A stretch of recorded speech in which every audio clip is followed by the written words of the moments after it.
Thanks for joining in tonight. Episode 1 of The Spill. We're officially getting started. So tonight we're going to just dive right in. We want to first talk about New Year and goals, and more specifically our financial goals for the household. So Kendra, what type of things do you guys do in your household? So what me and my husband do is every year we set goals for our family, as well as discuss what kind of goals we want to go into the new year with. We have our personal goals that we discuss with one another, throw ideas off of one another, and then our household goals. So this year we sat down to try to figure out where can we create more income. Okay.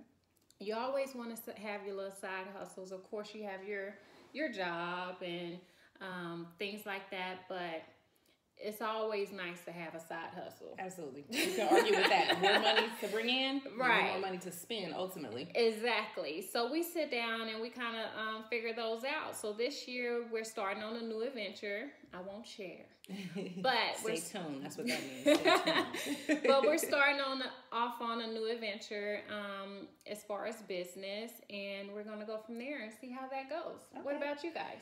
So I like that you guys all set family goals, because we actually do the same thing. So financially, my husband and I, we sat down. These are the things that we like to accomplish this year. We plan to pay off any credit card debt and things like that within the first quarter. And just kind of exploring options of potentially putting our house on the market and moving into a bigger home next year. Nice. And then the market's good. It is. Yeah. It's a good time to buy right now. So we're looking and exploring all of those options. The kids also have their own individual goals. Aww. I love incorporating them into it because it gets them in the mindset of set a goal, accomplish the goal. And what's their ages again? So the kids are, this year they'll be 11, 13, and 14. Okay. So right now everybody's A average or straight A's. Good. So some of my shy girls, they want to be better communicators, and everybody wants to step up in athletics. So I just think that with the new year, everybody gets the momentum of New Year's resolutions. Right. And I love that. Some people are like, oh, New Year, new me. No, it's the same us. But I think it's really important to incorporate new goals all the time so that you're still making positive changes, you know what I mean, for every year. Exactly. So some people look at it as resolutions. I don't do that. My goal every year, as far as that's concerned, is to live, love, and laugh. You have to enjoy life. You do. And on top of that, get that bag. That's right. Most importantly, get that bag. So that's where we are. As far as finances in our household, of course, there are things that I take care of, and there's things that he take care of. And I'm glad you brought that up, because it seems to be a pretty hot topic, who pays what bills in a household. Right. And single people even weigh in on this all the time. Who's supposed to pay the bills? Is the man supposed to pay the bills? Is it supposed to be split? You know, is it 60-40 based on who makes the most money? What works for you guys, and has it always been this way? I say, well, it kind of fluctuates. Okay. So at the beginning of our marriage, I would put in a certain dollar amount that would go into all of the household bills. And then when I started my own business, of course, he was very supportive, and I was investing most of my money into that. And over that time, he just kind of assumed all the household bills, which was great for us, for me to be able to pursue a dream that I had and worked on, and it was pretty successful. But then we got to a point where medical insurance started taking effect, and I think it was more so me than him. Yeah, I was just feeling like, oh my goodness, it's so many bills and this and that and other. And I'm used to, not that I wasn't making good money at my own business, because I definitely was, but it fluctuates so much. Right. 1 month you may make 15 grand, the next month you may make $2,000. There's Who's a lot of to variables, say? Especially Exactly. in trying to plan financially. Exactly, and especially with a new business, you have advertising and all those kind of things. But anyway, back to, to the subject. So it kind of varies. Now I've picked up way more bills than what I've had, but he still takes care of the majority of it. But if he needs me to do something or take care of something, if he has, because he's a business owner, if he has major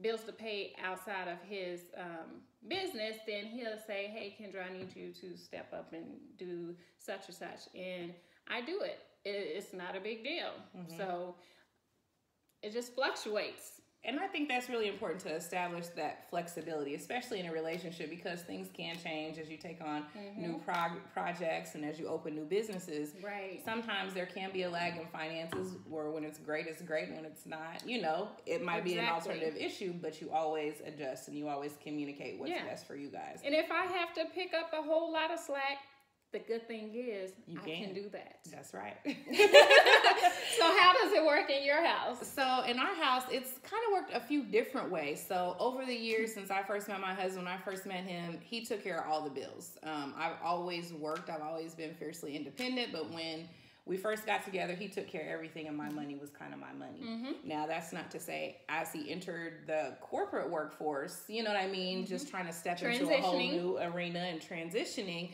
there were times when I was holding it down. Exactly. And for somebody that's always taken care of me, who's never denied me anything, that was never a problem for me. Like I said, I'm very independent. I've always chased my own bag. I've always had something to bring to the table. Now, in kind of our current structure, it's like, it's really flexible because we both bring everything to the table. Mm-hmm. So monthly, we do really good with setting aside what our budget is, identifying what our disposable income is, and adjusting and going from there. It's pretty much split to where one person takes care of the mortgage and the other person takes care of everything else. It's pretty split down the line, but the hubby just got a new promotion, so that could change. At the end of the day, whatever works for your household and is your ultimately family the best way to go. Everyone else's opinion, it doesn't matter. That's pretty simple and straightforward. It is pretty simple. Whatever works for you guys is ultimately going to be the best scenario. I feel like over the years we have developed some strategies that do work generally just for anybody that's trying to get started, whether you're single or whether you're in a relationship or a marriage and you're trying to get financially sound and to eventually establish wealth. What are some strategies that you feel have helped you guys along the way? Well, communication, basically. We never actually had financial struggles. I've always made really good money. Mm-hmm. And my husband, he is the breadwinner. Nothing wrong with that. Okay. So we've never struggled in the financial area. If I'm going to make a major purchase, even if I'm spending my money, I still discuss it with him. So we don't have like those kind of issues, but that is a major issue that people get divorced over. Absolutely. So communication is key. Yep, I agree. One of the things that we like to do, and just general steps that you guys can adapt on your own to get more financially sound month to month, is sit down monthly and just develop a plan. If you still get paper bills, get a portfolio or put it in a shoebox. That way they're all in one central location. You know what the due date is for all of your bills. Mm-hmm. And then secondly, I would identify a meeting date to discuss your money and your monthly cash flow. If you get paychecks because you're employed, or, if you're self-employed, identify when your pay dates are and then set up your bills according to when everybody gets paid. And then you can identify what's left. So if you're sitting here telling me right now, well, it's not anything left, there's still ways that you can identify areas of opportunity. If you're going out having a $9 lunch every day and then your commute to work, that's easily, if you do the math, $50 on just lunch, whereas that could be an entertainment expense for your family. That could easily be date night. So it's very beneficial. Well, it has been beneficial to us to sit down and discuss, hey, this is what we have to spend this month. These are what our obligations are. And if you're able to, auto pay has really helped us. Yeah. Things where when you get a lot of bills and you have kids and you have cheer and you have ball games and band camp, things can get overwhelming and spiraling out of control. So something that we've adopted is credit cards. the minimum balance, it's automatically going to come out auto deduct. Now that's not to say that I might not go in and pay something in full, right? But at least if you forget it's on your paid due date on time. Oh yes, it's reporting accurately to the credit bureau. Absolutely. So those are some steps that I feel that are monumental in identifying areas of opportunity, but then also identifying ways that you can establish goals to know where you're at, to pay things off, or to develop a savings, or to start planning for a vacation. Yeah. You always need to know where you're at. And don't forget your savings. Frequently. I mean, you definitely need that. Yes. For any emergencies or anything. Don't just live check to check. I understand that bills are due and things like that, but you should always have a savings because you never know what comes up. Exactly. Life happens. Life definitely happens. Life happens. Especially if you have children. Exactly. So you always want to be prepared for that. Yeah. So what do you think, since we're on the household, what do you think about sharing this information with your loved ones or friends or anything like that? And it doesn't even have to be financing. It can just be personal marital issues, problems, or just things that you want to communicate or rant to someone else. What do you think about that? I feel like I have a very solid circle at this point. It necessarily wasn't always that way, and you can quickly identify based on where you're at and what your goals are. Always surround yourself with like-minded people that have the same goals as you. But I feel like you should really be careful about just, first of all, I don't down talk my spouse to anybody. You just shouldn't. There are times when I have to vent, and of course I'll go to maybe you or somebody else that's married, you know what I mean, just to kind of vent or compare back and forth. But the first thing I do is I'm praying, dropping to my knees, and I'm taking it to God. Mm-hmm. There should be no reason why you're bad-mouthing your spouse or your significant other outside your household, because guess what?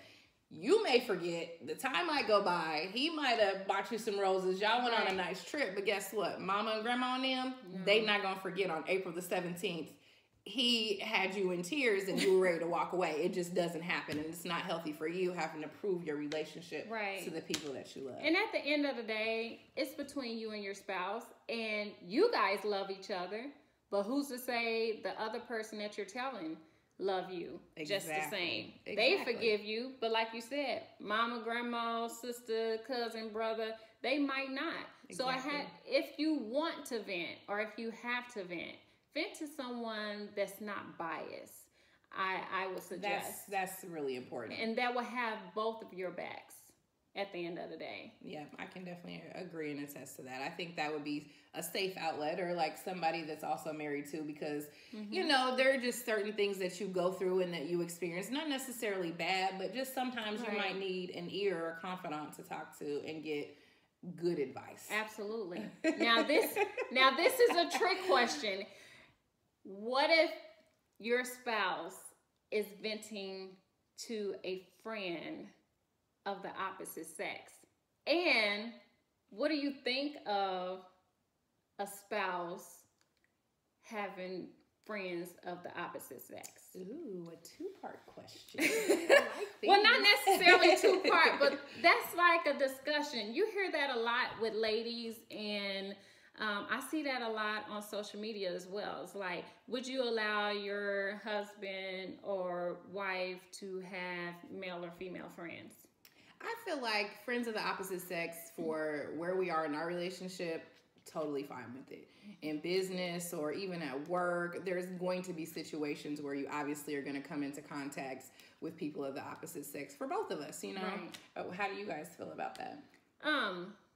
I'm good with it. Actually, my husband has a really good female friend that they've been friends for a very long time, but also we have grown a relationship and a friendship as well. So we may have brunch together, have a girls' day where we haven't in a long time, but we enjoyed it. We've built a relationship. So it doesn't bother me. The point of the matter is, you can kind of tell what their motives are.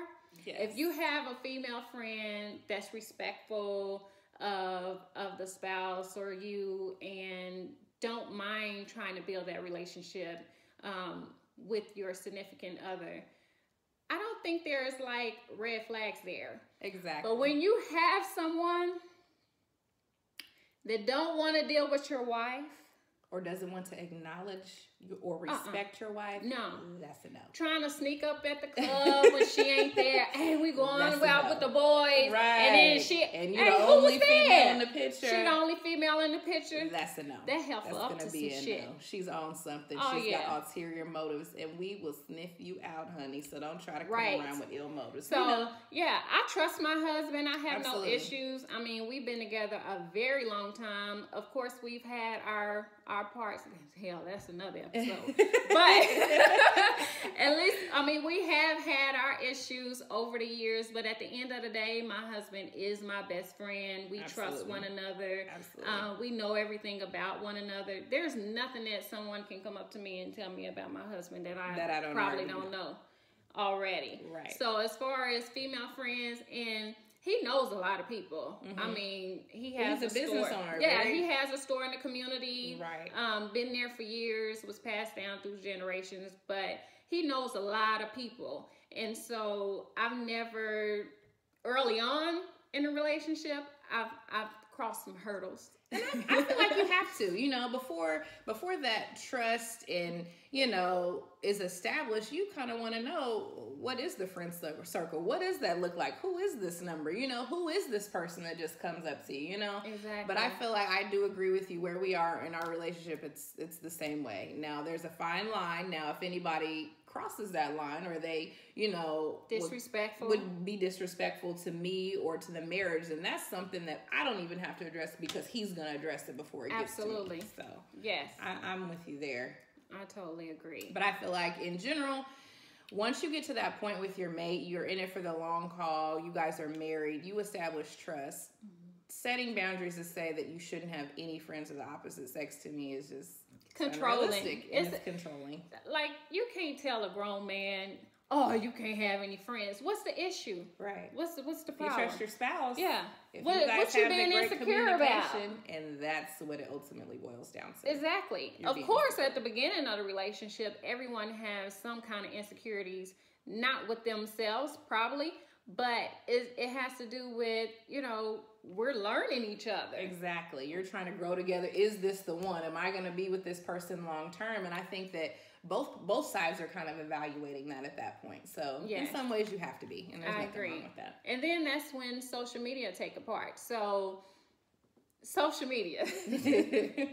My husband only has Instagram and Snapchat. I have Facebook. I do have a Twitter.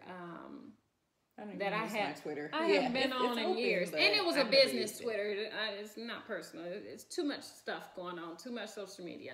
So anyway, he doesn't have a Facebook, but I don't monitor his things.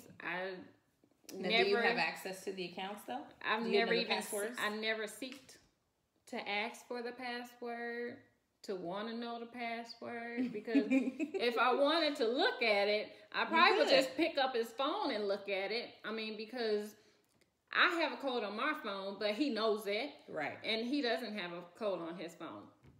But at the end of the day, if I have to monitor you, then there's an issue. Somebody that I want to be with and can build with. And that's what I feel like. At this stage in the game, it's like, if it doesn't make us money, it doesn't make us better, and we're not growing, we don't make time for that. No.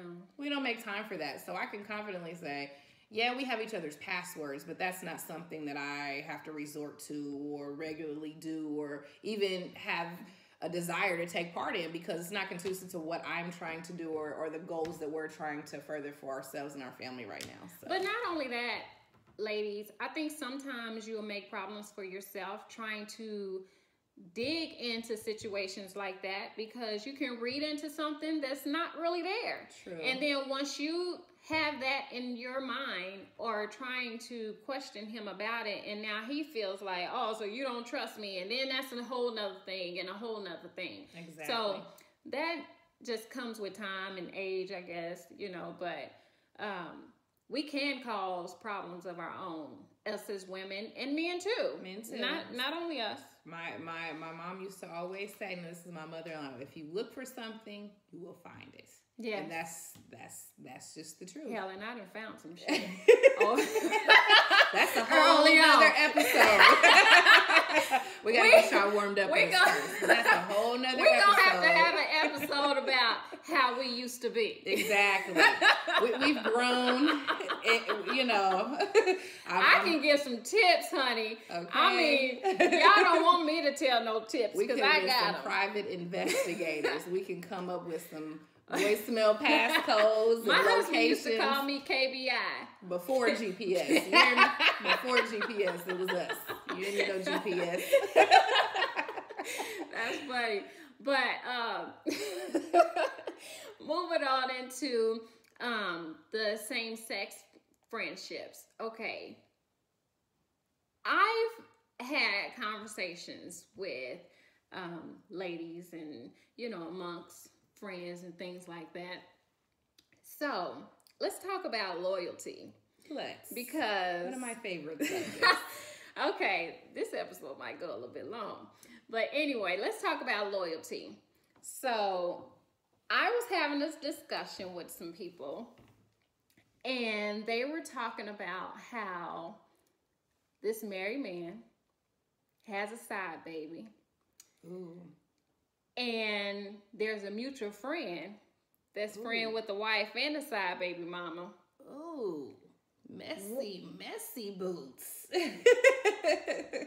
But I don't know if the wife knows it's a baby or if she don't know it's a baby. But anyway, okay, where would your loyalty lie if you were friends with someone's wife as well as you all were already friends, but then they started messing around and she became his side baby mama? Where would the loyalty lie? Is that your business? Should you tell the business? Or ooh. Okay, so there's a lot of conflict in this hypothetical situation. So first off, as a wife, and as a mother, I would feel so conflicted to even be around somebody knowing that was the case, and I'm holding on to this big, immense bomb that could potentially destroy a marriage. Yeah, it could have the potential to destroy a marriage, essentially, and my loyalty would be questioned if I was any type of a friend. Now, I've overstepped my boundaries in people's relationships before in the past, being younger, just trying to protect people, your friends, and it's come back to bite me because they go right back and they tell that person. Yeah. Or they believe the person that was telling them the lies. So I have a general rule. I stay out of other people's business. The best way to not get your name in no mess is to don't be involved in no mess. Now, okay. However, if it is one of my chosen few inside that circle, I'm telling. I don't care. And I'm going to tell them in front of your ass. And I'm going to tell them in front of you because you're wrong. You're dead ass wrong. And how dare you take your marriage vows that you committed before yourself, before your spouse, and before God, and sit here and play house, and you know what you're doing behind closed doors. I do not approve whatsoever. No. And then secondly, that also leaves a child potentially without a father in this world. And that is something that I have a big problem with. Yeah. Be a man, and you need to own it. Everybody makes mistakes. Everybody has fallen short. But what matters is how you pick yourself back up and how you proceed and how you right those wrongs. Right. So that's the biggest factor for me. Now, the problem would come in, and who I'm loyal to would be, am I friends with each spouse respectively, or am I just friends with the wife? Yeah. Or I'm friends with the wife and the side baby mama now. But the side baby mama, no. Right. So it's and most of the time, that's the situation. What's the agreement? Like, we friends, and I know, but I'm be friend with his wife too. You cool with that? Like, what's the conversation? Right. That's some bullshit. Right, to be quite honest. Yeah, that's some, because what if somebody was doing that to you? Right. No. As a wife now, and you know what I'm saying, as somebody, and as a mother. As a mother, I don't move like that. No. I don't move like that. I can't be associated with anybody that moves like that. That's an issue of integrity, and I can't surround myself with that. Now, I respect your decision not to tell them. If it's not my best friend, I wouldn't intervene because it's not my place. Exactly. But I'm not gonna fool with you. Yeah, I'm not telling either. But if it's in that circle, we all telling. Yes, we telling. Absolutely, for sure. We're gonna drop a dime on your ass. And matter of fact, I'm gonna be in your face with the camera like, I'm telling. All my friends know me live. You on live. Facebook Live, Instagram Live. We on FaceTime. Oh yeah, she on the phone. But how do you even cheat in this day and time? That's what I want to know. That's what I want to know. People snapping pictures. Everything, everywhere. You literally have to live underneath a rock or have no social media to get away with this type of stuff now, I feel like. That's just my opinion. That's some bullshit. Yeah. As a man or a female, to be stepping out on your significant other. Now, I have had opinions over the years when I was dating someone that if they cheated, this and that and the other. But as I done got older, it's kind of like, if we ain't married, shit, I'm single. Pretty much. And I was like, dang, why I didn't live by that when I was younger? Do you know how much fun I could have had? But I plead the fifth. Continue. I'm happily married now. Continue. But yeah, we're married now. But I'm saying, if we were our old selves, right? If we could repeat it again and go back to Kendra's 21, Keisha's 21. Okay. Would you do it differently? Dating life. Would you just be like, okay, it's just me and you, and continue and just go through that hurt? Or are you just gonna be like, I'm single until I got a ring? I live my life to have no regrets. So what I can honestly say is that when I was 21, that's the code that I live by. You know, when you are in a relationship, listen, let me tell you, you only are young one time. You're trying to figure it out. It's hard enough to grow from a teenager into a young adult, into a responsible, adult, that you're going to have some times where you fall short from grace. You're going to have some times where you weren't perfect. You're going to have some times where, hey, this turned into a little bit something more than it should have. And that's okay. You know what I mean? As long as you stand by your truths and you own your truths, and you know what I mean? It is what it is. It is what it is. You move forward and you apologize and you deal directly with that person, and that's your story. But no, that's not what I'm saying. I'm saying, like, you guys have to understand, and I can do what I want to do because we're not married. It's not, I cheated on you, I stepped out, this and that and the other. It's kind of like, we got that understanding. I'm going to do me, you going to do you. And then when we come together and we finally make the commitment, then we make the commitment. Or do you think it'll ever get to that point? I don't feel like, I feel like it won't be, because people don't want to be upfront. We say that we want that, but you don't really want that. I don't want anybody that I'm dealing with, married or not, to knowingly tell me that they're going to do these things with whoever they want to. That's just a condition. I'm different. It's a condition of fucking with me. You gotta bring a certain type of agenda to the table. I would have been. You couldn't proposition me like that. No. But you know why? Why? Because I would have been living my best life. Shit, I would have been eating out every night, and because my rule of dating was you going to feed me. Right. I'm eating good. I have to eat good. I mean, we ain't sitting on the couch watching no TV. No. It wasn't no Netflix. I can do that shit by myself. Right. It wasn't no Netflix and chill. I'm going to eat. What you want to do? You want to go to the movies? No. I want to eat. I want to eat and I want to go shopping. Where we gonna go? Where we gonna take a trip? I wasn't even down for the shopping because I don't even want you taking me to the mall. Just give me that card. Swiping or swiping. You want to see me in this, don't you? Let me turn around for you in the dressing room. Let me show you how it's supposed to be done. But I feel like sometimes people don't want the truth. Ultimately, it may have very well been what the situation was. Two people are young. Let's say, like me and my husband, we met each other in high school. We were seniors in high school. When I met my husband. There's just some things that you're going to experience over time with you guys being that young. Yeah. But I don't think there was ever a conversation that said, hey, this is exactly how we're going to go about it. The type of individuals we are, we ultimately went about it how we were. You know what I'm saying? But there was never that agreement up front to say, this is how it's going to be. Yeah. So True. Well, we was on and off. Right, and that's what I'm saying. It was, you know, on and off. Here was a good time. It was not a good time. But you're growing. Right. You 18. Mostly on, but, you know, there'd be those You 18. times. So Right. all the way through your 20s, hell, you don't even know yourself. When I used to tell people, once I hit 30, I was really sad. Damn, I'm telling my age. I was sad when I turned 30. But anyway, but my 30s have been the best. I learned so much more about myself and about life so much throughout growth. there. Yes. Yes. So a lot of younger kids, when I'm talking to them, I'm like, you really don't know yourself. You don't. You really go through don't. all these different trials and tribulations and experiences. You go through the fake friends and all those different type of things, and who you can really trust and who you can build with and who you're going to settle down with. And then when you're 30, you put those things into action. You discover who you really are. You discover how you're really going to go about it. You know what I mean? I feel like that's when things really started coming together as far as my family life and all of my personal goals. Oh, yeah. Oh, yeah. For sure. All the way around, it really came together. So my 30s was my blessing. Absolutely. It was a blessing in disguise because all this time I was dreading getting here, and this is exactly where I wanted to cried. be. Did you? I'm like, I'm not 20 something.